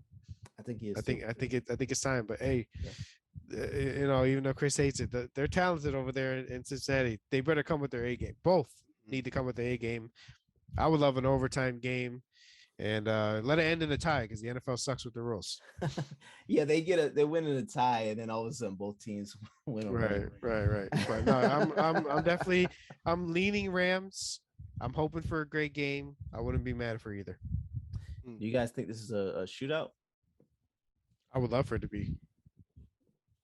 For some reason, I feel like it's not going to be because the way the Bengals defense has been playing. On top of the way the Rams defense has been playing, I could see a scenario where this becomes a little bit of a slog in the first half. Yeah. But I'm hoping for a shootout for sure. I think something that you said too, Kupp's due to go off. I think Jamar Chase is due a Jamar Chase type game because the biggest game he had so far was a 100-yard one, and he didn't even get a touchdown in that one. So there's a lot of room, I think, which makes this season so fun, man. There's a lot of room for both of these teams to sort of find their spot in this game and win it all, which is really fun. I'm looking forward to next season because I swear this was not in the cards at all. Like looking at the landscape of everything. So it just shakes up next season even more so. So what's the final picks here? What are we going with? I'm going with the Rams. Yeah, Jonathan. I'm with you. I'm gonna go Rams. 35, Bengals 32. They went on the field goal, the Rams. Ooh, I can't pick a score. Rams winning this. Aaron Donald MVP. Yeah. It would be nice to see a kicker win the MVP. That would be interesting. Has a kicker ever won I don't know. You know, one that could Good is the question. Bengals kicker. He's a baller. Yeah, McPherson. Yeah, man. Well, Yeah, that yeah, and man. that's to Chris's point. I think if they do win, it would be because of McPherson, and that makes complete sense. He hasn't Because missed one the whole playoffs. and that's another thing. Like the Man, really, Bengals. he walked out past Burrow and said, "You ready to go to the AFC Championship?" That's some Yeah, baller shit. that's Like I baller. never, And I a never, I rookie, never, a rookie. bro, a rookie who's like a phenom in a way, right? He's a TikTok guy, Mhm. YouTube guy, all that. But like, I never thought kickers were dope, but now I think kickers are dope. Like that's some cool shit. That's some cool Yeah, shit, man. For yeah, real. yeah. No, that'd be amazing, and for them to draft him and draft Jamar Chase, I think again they did what I did not think they should have done, and they proved Twitter GMs wrong. Yep. Mhm. Damn it. We got to retire now. Damn it. I just wanted to quickly add before we end off. I looked at the landscape after the first game, the wild card games, and guess who was the biggest underdog? The Bengals. So I threw $5 on the Bengals to win the Super Bowl, and I swear I feel like it's gonna come back to bite me, dude. Because I'll take that $50 gladly, Yeah, but it's gonna fucking hurt. So I might hedge, so that either way I make my money. yeah, But the fact that they were plus 900 after that wild card game and they made it this far, historical season already. And if they're able to somehow pull this shit off, I once again can't cope. that's so bad for you, bro. If they do. Well, take us home, Derek. Yes, sir. Yes, sir. Well, you guys. Well, actually, let me say this, Jonathan. Thank you for joining us on the show, bro. Oh, thank you, man. This has been phenomenal. It's great to have you back on the show. You're welcome anytime, of course. But please give your handles, social media handles, so everybody can Yeah, find you. of course you can find me at John_OTS, talking shit, all that good shit. All the social medias. I always recommend, even at the end of my podcast, check out all the other podcasts here too. OTSmediaco.com. You can check out everything through there. Go to the On the Sidelines group, On the Sidelines Facebook page, like, join. There's a lot of crazy ass people in that group. It's tough to deal with sometimes, but the page, go ahead, like it, head over to youtube.com/OTS Media Co. I'm kind of doing Derek spiel. This is the spiel I do I at my appreciate pod, it. but listen, look, a simple view, a simple like, a simple share, Yeah. it goes a long way. You got 500 friends and you just share to 500 people. So, we appreciate that at all times. My social media handles, they are what they are, but head over to OTS stuff, give the support. Keep supporting these great podcasts like this one here. I'm happy to be back, man. This is so dope. Yeah, man. Like I said, I watch you guys often, whether it's the live or go back on the YouTube and check it out. And you guys are dope, man. You kept that OTS On the Sidelines original going, man. And Chris, Yeah. you're an excellent addition. I'm happy Julio introduced us, and Derek to you, and vice versa. And man, I keep killing it. You guys are doing amazing. Appreciate you, bro. Thank you, man. I appreciate that. that so much, dude. More than you know. I knew there was a lot of torches to bear, so I'm glad we was able to make it happen. Hey, I just want to say we're rolling in it, bro. Next season we got a lot to live up to. This first debut season, me and Derek, Yeah. the amount of our picks, everything shook out in really dope ways. So I've just been having a great time with it too. But you guys can find me on Twitter at Negron MMA, as well as Chris Negron _. Got another episode, the MMA Archive, coming this Saturday, so make sure you check it out. Covering the debut of one man. We'll leave that for next time, but it's exciting. It's exciting. Next week, Randy Couture. After that, so just historic place in MMA. So excited to cover it. And yeah, as Jonathan said, make sure you follow the brand as well. That's the most important thing. Take us home, Derek. Yes, sir. Yes, sir. You can follow me at Derrick_OTS, DERRICK, the black way to spell it. Black History Month. You might as well go ahead and say it. Yes, sir. But like Jonathan and Chris both said, and the sign behind me says as well, follow at OTS Media Co. All social media platforms. Check us out on the website otsmediaco.com. Look at all the articles we have up. We're gonna put some more up pretty soon, but check out the articles. Check out all the shows, rate and review. Let us know what you guys think about what we're doing here with the show. Let us know if you guys agree with our picks. We might be wrong. Who knows? Let us know. But please, we love the interaction. We love to hear from you guys. We thank you guys for watching and or listening. And we will catch you guys next week. Enjoy the Super Bowl. Fuck the Bengals.